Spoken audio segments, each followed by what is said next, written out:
ଗୋଟିଏ ଜଙ୍ଗଲରେ ଦୁଇଟି ବିଲୁଆ ରହୁଥିଲେ। ଦୁହେଁ ଦୁହିଁଙ୍କର ଭଲ ସାଙ୍ଗ ଥିଲେ।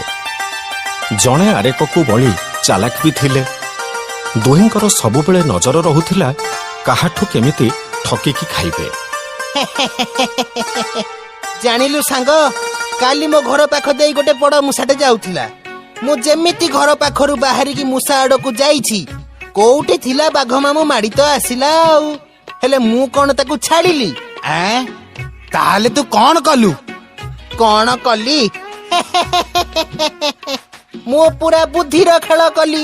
ବାଘ ମାମୁଁକୁ ଦେଖିକି ମୁଁ ବଡ ପାଟି କରିଦେଲି, ବାଘ ମାମୁଁ ଇଆଡେ କୁଆଡେ ଆସିଛ? ଏପଟ ବଣରେ ପରା ନିଆଁ ଲାଗିଛି। ବାଘ ମାମୁଁ ଯେମିତି ଏତିକି ଶୁଣିଛି, ସିଏ ଆଉ ମୂଷାକୁ ଖାଇବ କଣ? ମାଇରା ଗୋଟେ ଡିଆଁ ଆଉ ଏକାଥରେ ଯାଇ ଜଙ୍ଗଲ ମଝିରେ। ତାପରେ ଆଉ କଣ ପଚାରୁଛୁ? ମୂଷାଟା ଯାହା ହେଇଥିଲା ନା, ତାକୁ ମୁଁ ଗୋଡେଇ ଖାଇଲି। ଇଏ ଗୋଟେ କଥା। ମୁଁ ଏଇ 2 ଦିନ ତଳେ କଣ କରିଛି ଶୁଣୁ। ତୁ ପୁଣି କଣ କରିଛୁ? ଶୁଣୁ, ତୁ ତ ଜାଣିଛୁ ମୋ ମାର ଦେହ ଭଲ ନାହିଁ। ମୋ ବାପା ବି ଘରେ ରହନ୍ତିନି। ତେଣୁ ବାପା ଯେହେତୁ ଘରେ ରହନ୍ତିନି, ମୋର ବି କାହା ପ୍ରତି ଭୟ ନଥାଏ। ତା ମାନେ ତୁ ମାକୁ ବି ଡରୁ ନା? ଇଏ ସଂସାରରେ ମାକୁ କିଏ ଡରେ? ଛାଡ ସେ କଥା। ଏବେ ଅସଲ କଥାଟା କହୁଛି ଶୁଣ। ମା ସକାଳୁ ସକାଳୁ ଶୋଇଥିଲା। ମୁଁ ଘରୁ ବାହାରକୁ ପଳେଇଲି। ଦେଖିଲି ଗୋଟେ ହାତୀ ଆସୁଛି। ହାତୀଟା ଏତେ ସୁନ୍ଦର ଥିଲା ଯେ ମୁଁ ତାକୁ ଦେଖିକି ଆଉ ଲୋଭ ସମ୍ଭାଳି ପାରିଲିନି। ଭାରି ଇଚ୍ଛା ହେଲା ତାକୁ ଖାଇବା ପାଇଁ। ତୁ ତ ଜାଣିଛୁ ମୋ ଘର ପାଖରେ ବିରୁଡି ବସା ଅଛି।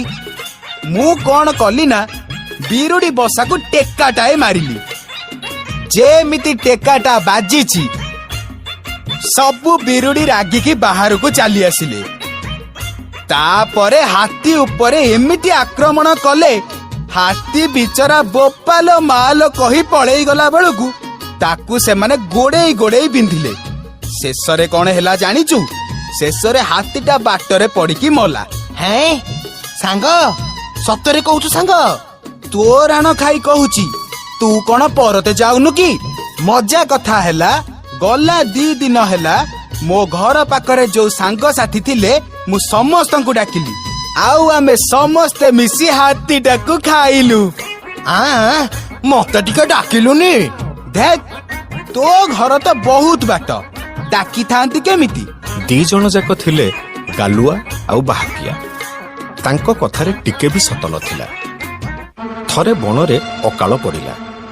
କିଛି ଖାଇବାକୁ ମିଳିଲାନି।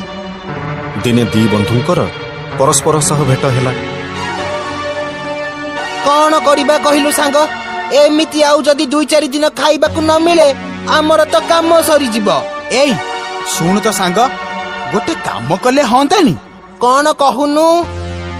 ଚାଲ ପାହାଡ ଉପରକୁ ଯିବା। ହେଲେ ପାହାଡ ଉପରକୁ ଗଲେ କଣ ହବ? ପାହାଡ ଉପରେ ଯୋଉ ଭାଲୁ ରହୁନି କି, ସେ କେମିତି ରହୁଛି? ତା ପାଖରେ ଖାଇବା ତ ନିଶ୍ଚୟ ଥିବ। ଆରେ ବା, ବଢିଆ କଥାଟା କହିଲୁ ତ। ଚାଲ। ଆଜିବା। ଦୁହେଁ ଯାଇ ପହଞ୍ଚିଲେ ପାହାଡ ଉପରେ ଭାଲୁ ରହୁଥିବା ଗୁମ୍ଫାରେ। ଭାଲୁ ମହାରାଜ!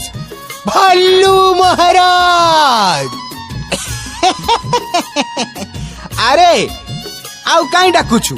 ଦେଖୁନୁ, ଭାଲୁ ମହାରାଜ ପରା ଆମ ସାମ୍ନାରେ ଅଛନ୍ତି। ଆରେ ସତରେ ତ? କଣ ହେଲା? ଏଠିକି କାହିଁକି ଆସିଛ? କାହିଁକି ଆସିଛୁ କଣ ପଚାରୁଛନ୍ତି? ବଣ ରାଇଜ ସାରା ଅକାଳ ପଡିଛି। ଖାଇବାକୁ ନ ପାଇ ବହୁତ ପଶୁପକ୍ଷୀ ମଲେଣି। ଆଉ ଆମେ ତମ ପାଖାପାଖି ଥାଇକି ତମ ଭଲ ମନ୍ଦ ବିଷୟରେ ବୁଝିବୁନି? ଏଇଟା କଣ ଭୁଲ ହେଲା? ଚାଲ ଭାଇ ଚାଲ, ଅଯଥାରେ ମତେ ଏଠିକି ନେଇକି ଆସିଲୁ। ଆଜି କାଲିକା ଦୁନିଆରେ କାହାର ବି ଭଲ କରିବା ଠିକ ନୁହଁ। ଭାଇରେ, ରାଗନି ମୋ କଥା ଶୁଣ। ତମ ବିଲୁଆ ଜାତିଟା ଟିକେ ଦରକାରଠୁ ଅଧିକ ଚାଲାକ ନୁହଁ କି? ସେଇଥିପାଇଁ ମୁଁ। ତା ମାନେ ତମେ ଭାବିନେଲ ଆମେ ବି ସେଇଆ। ছি ছি ছি ছি ছি ছি ছি ছি ছি କଣ ତମକୁ କହିବୁ କହିଲ ଭାଲୁ ଭାଇ ଛାଡ ସେ କଥା ଏବେ କହିଲ ତମେ କେମିତି ଅଛ ମୁଁ ବେଶ ଭଲରେ ଅଛି। ମୋର ଆଉ ବଣ ସହ କିଛି ବି ଦେଣ ନେଣ ନାହିଁ। ମୋ ପାଖରେ ବହୁତ ଖାଇବା ଜିନିଷ ଅଛି।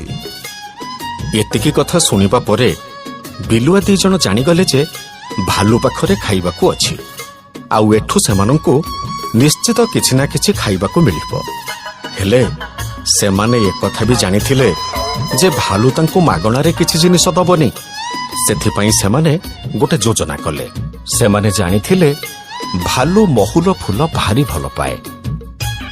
ହଁ ଭାଲୁ ଭାଇ ଆଉ ଗୋଟେ କଥା ଶୁଣ ଆମେ ଦି ଜଣ ମିଶି ତମ ଘରକୁ ଆସିଲା ବେଳେ ମେଞ୍ଚେ ମହୁଲ ଫୁଲ ନେଇକି ଆସିଛୁ। କଣ ମହୁଲ ଫୁଲ ମୋ ପାଇଁ ଆଣିଛ? ଆସ ଆସ ଆସ ଆସ ବସ। ଆରେ ବସ। ଦେଖ ବଣରେ ଆମେ ଘର କରି ରହୁଥାଉ। ସମସ୍ତଙ୍କର ପୁଣି ଭଲ ମନ୍ଦ ଅଛି କି ନାହିଁ?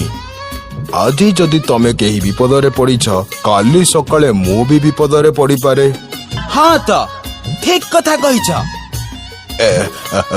ମାନେ ମୋ କହିବା କଥା କଣ କି ମହୁଲ ଫୁଲ ରଖିଛ କୋଉଠି? କଣ କହିବୁ ବାଲୁ ଭାଇ ତମର ସିନା ଅଭ୍ୟାସ ଅଛି ଯେ ତମେ ଶୀଘ୍ର ଶୀଘ୍ର ପାହାଡ ଉପରକୁ ଉଠି ଯାଉଛ ପୁଣି ତଳକୁ ପଳେଇ ଆସୁଛ। ଆମର କଣ ସେ ଅଭ୍ୟାସ ଅଛି? ଏତେ ଗୁଡା ମହୁଲ ଫୁଲ ହେଲାଣି ନା କିଛି ବାଟ ମୁଁ ଆଣିଲି ତାପରେ କିଛି ବାଟ ଇଏ ଆଣିଲା ଆଉ ବଳ ପାଇଲାନି ତେଣୁ ଅଧ ବାଟରେ ଥୋଇ ଦେଇକି ପଳେଇ ଆସିଲୁ।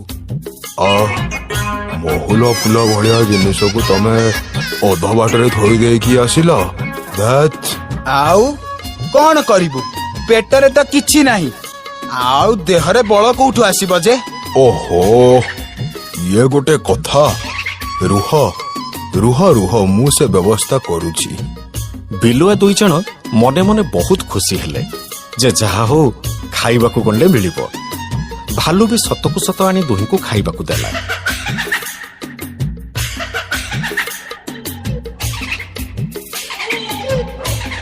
ମନ ଭରି ଦୁଇ ଜଣ ଯାକ ଖାଇଲେ।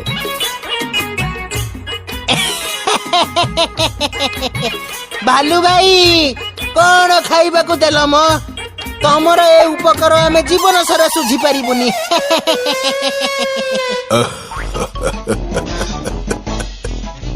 ଏଥିରେ ଉପକାର କଣ ଅଛି? ହଉ ଚାଲ ଯିବା ମହୁଲ ନେଇକି ଆସିବା। ହଉ ଭାଲୁ ଭାଇ ଗୋଟେ କଥା ଶୁଣ। ଆମେ ଗୋଟେ କାମ କରିବା। ତମେ ତ ଜୋରରେ ଖାଇବାକୁ ଦେଲ ଆମ ପେଟ ବି ଭାରି ହେଇଗଲା ତେଣୁ ଟିକେ ପେଟ ଭାର କମେଇବା ପାଇଁ ଆମେ ତମ ଗୁମ୍ଫା ଚାରିପଟେ ଦୌଡ଼ିବୁ। ଆଉ ଟିକେ ହାଲକା ଲାଗିବା ମାତ୍ରକେ ସାଙ୍ଗ ହେଇ 3 ଜଣ ତଳକୁ ଯିବା ଆଉ ମହୁଲ ଫୁଲ ନେଇକି ଆସିବା ହେଲା। ଏତିକି କହି ବିଲୁଆ ଦି ଜଣ ଗୁମ୍ଫା ଚାରିପଟେ ଦୌଡ଼ିଲେ ଆଉ ଭାଲୁ ତାଙ୍କୁ ଜଗି ବସିଲା। କିନ୍ତୁ ଭାଲୁ ତାଙ୍କ ଚାଲାକିଟାକୁ ଧରି ପାରିଲାନି ଆଉ ବିଲୁଆ ଦି ଜଣ ତାର ସୁଯୋଗ ନେଇ ଗୁମ୍ଫା ଚାରିପଟେ ବୁଲୁ ବୁଲୁ ଭାଲୁଠୁ ଖସିକି ପଳେଇଗଲେ।